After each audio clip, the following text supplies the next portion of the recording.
The next phase in the transition process, this is often the most difficult. The next one is the least understood, and it's called the neutral zone.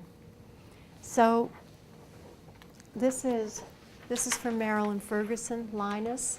So it's not so much that we're afraid of change or so in love with the old way, but it's that place in between that we fear.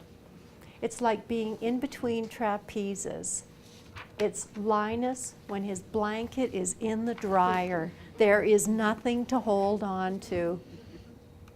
So that's the neutral zone. It's that time in between. We've let go of the old, that's begun to disappear, and the new beginning is not yet evidence.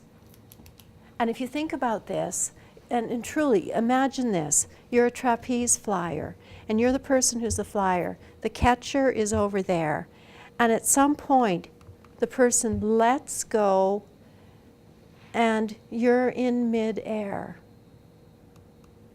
And the only thing that you count on is that the catcher is going to be there. Now here's the way organizational change often works. You can't see the catcher. You're not quite sure where it is or whether or not it's going to be coming up pretty quick. So the neutral zone is not understood, but most of us will experience it. But I want to tell you that the neutral zone is the place where the creativity happens. You see, if we've dismantled the old, what do we have the opportunity to do? We get to create something new and different. It's a real opportunity to question the way we've always done things, and a real opportunity to say, oh gee, I really wonder what's going to work better. But because we don't understand this zone, we don't mark it, and we often miss the benefit. So this is a time in the transition process that, oh man, you look at this. People will feel like everything is falling apart. It's a vacuum created with the old gone, but nothing there really that looks like it's going to replace it yet. People will feel empty and disoriented. Old anxieties and weaknesses will often resurface. And in fact, this is the place where Mr. Nice Guy becomes Mr. Cranky Guy. Person who is always the calm one in the office all of a sudden is running around just, you know, in this state of constant anxiety. Where Mr. Funny, guy who's always telling the jokes, becomes cynical. So we start to see shifts in people that we don't quite understand, shifts in ourselves. Why bother anymore? So fantasies involve quitting, dropping out, joining the circus. It's always been one of my things, dream. Mood swings, one minute you feel hopeless, and the next minute you go, oh, this is great. I see. And then the next day, it's all gone again. So it's like up and down and up and down. Anybody experiencing any of this? All right. Yeah, absolutely. So some neutral zone stuff. Okay, here's some things that we need to do in the neutral zone. We need to build in some quiet time and some space for ourselves. Really important, because everything else will feel like it's a little bit chaotic. I encourage you all to really set short-term goals for yourself. And sometimes those short-term goals will be daily. Okay, here's what I'm going to accomplish today, because otherwise it can feel like it's an endless going on forever. So we need to set some goals for ourselves. And people tell you this all the time, but I'm going to tell you this. You need to take care of yourself. Because remember, this is the point where nothing is on automatic. You will be working very hard, doesn't feel like you're necessarily accomplishing enough, and we get tired. Find out what you really want, and Candace, you were talking about this. An opportunity to reflect and say, well, what do I want? Where do I want to go with my career? What's really important to me in my life? It's an opportunity to look at ourselves in a creative way and say, well, you know, I've done this, but oh, maybe I could start to look at this. It's also the opportunity to start questioning what you're doing. Do I really have to do this? Why am I doing it this way? Why are we doing it this way? Is there a better way that we could be approaching this? The neutral zone is the place that gives us that opportunity to really examine our old practices and invent some new ones. accept the situation as temporary, but also see it as constructive. So please remember that when you think about a caterpillar transforms itself into a butterfly. During the time, I find this fascinating, during the time when it's in the cocoon, it can look like nothing's happening. But that's where the transformation is happening. That's the neutral zone. Now, it's quite fascinating because at some point in that transformation, in the cocoon, the state moves into one where it's liquid. And then somehow a butterfly comes out the other side. It's quite an amazing thing. So think of yourself in that particular way. Building structures to support yourself. We need to sometimes look at the situation from different angles. And what I mean is, if you're thinking it's all awful, look at what the positive is. But I also encourage you that this is an opportunity to look at other people and really look at how are they seeing this, because you know what, one of the things we need is some empathy. Design a learning project. Learn something new. It really is helpful. Make temporary arrangements and agreements that will help you get through. And finally, realize that you're not falling apart. You're really in the midst of transition, and you're in that neutral zone spot.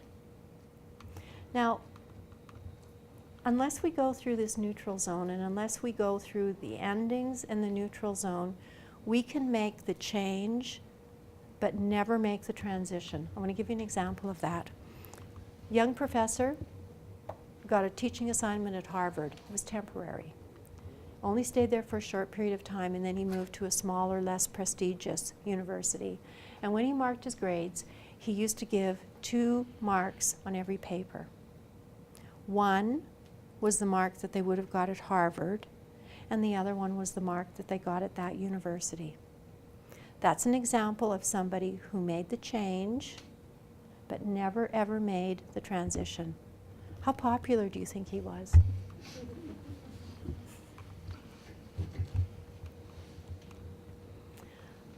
Okay, finally, we're through that, we're moving through that neutral zone, and I really do notice that as we begin to move into new beginnings, that one of the things that we'll experience is a sense of excitement again. It starts to feel like things are normalizing, but I want you to remember that new beginnings are often a time of mixed emotions and ambivalence. Why? Because of this. They signal once and for all that the ending is real. No, we're not going back to the old place. We've moved, we're finished. We are starting anew.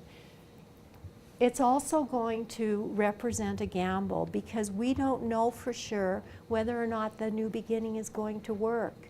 And there's going to be problems and there's going to be mistakes along the way. May trigger memories of past failures where we've started afresh and we thought we were doing something new and it didn't work. So it can trigger that for people. Now there's for some people they're not going to like the new beginning because you know what? That neutral zone is kind of sometimes a fun place to hang out. You know, does anybody really know what's going on? I don't have to do anything, and all of a sudden it's like, oh no, okay, accountability, pressure, got it all clear, here's where we're going to go. And this requires a lot of patience. So I want you for a moment to just think of something. Imagine that we had I've got a 1-year-old grandchild, by the way, learning to walk. Imagine new beginning. We have a 1-year-old grandchild here learning to walk. What happens when that child falls? What do we all do? Run to them. We what? We run to them. And then what do we do? Oh, well, probably if they're crying, comfort them. We comfort them, and then what do? Pick them back up. We pick them back up and we say, come on, you can do it again. I'm sorry, I'm deeply into this right now with my I've got 2 1-year-olds. So they're both learning how to walk, you know, very, very patient. And when they fall down, here's what I want you to see. When they fall down, here's what we don't say. We don't say, you know what? You're 1 year old. You tried once. You didn't make it. That's it. You're finished. And yet, what's fascinating to me is sometimes that's what we do to ourselves and to others. So new beginnings, we're going to make lots of mistakes. Things are not going to be right. It's going to be rocky at first until we learn the new systems, the new interactions that we need to have with each other. We don't need to be perfect. And so one of the things that we need is we need to have feedback. And we need at this point to recognize that sometimes it's effort that counts and not results. Because we're learning and we're learning to operate in new ways. We need to have feedback. And I would suggest that we actually keep track of the progress that we're making, or else it can feel like we're making no progress at all. So new beginnings are not always as easy as we think because of this fear that we have that it may not be successful, that we may not make it. So I'd like to draw our session to a close, and I've included in the handouts an exercise that there's some questions there that all of us need to have answers to, and these are in your handouts on page 18. And please remember that one of the things that we all need to keep in front of ourselves as we're going through change is, what is the purpose of this? And we need to remind ourselves, why are we doing this? And if we don't, we will forget. So constant reminders. You know, when Moses' people were going through the promised land, one of the things that happened to them is that they lost sight of why they were doing this. If any of you know the story of Moses in the Bible. And so one of the things that Moses needed to continue to do was paint the picture of the promised land, of what it looked like, of why they were making those changes, and remind them that Egypt wasn't such a great place. And so those are things that we need to do for ourselves and with other people who we work with. All right, in conclusion, here's some things that I want you to look at. Is that transition is a process, and remember that there is a lot to be learned in the journey, and you are not a mechanical thing. We do not turn people off and on. That we need to go through each phase, and we're going to go through each phase in a different way. That change really is the order of the day. And my experience is that each time I've successfully negotiated a transition, the next one becomes much easier. So we can get good at this. And part of it is being conscious and aware of the transition process. As soon as I remember that, I go, oh yeah, I remember. This is what's going on for me right now. This is what's happening with other people. Thank you all very much for being part of the group today. I appreciate it.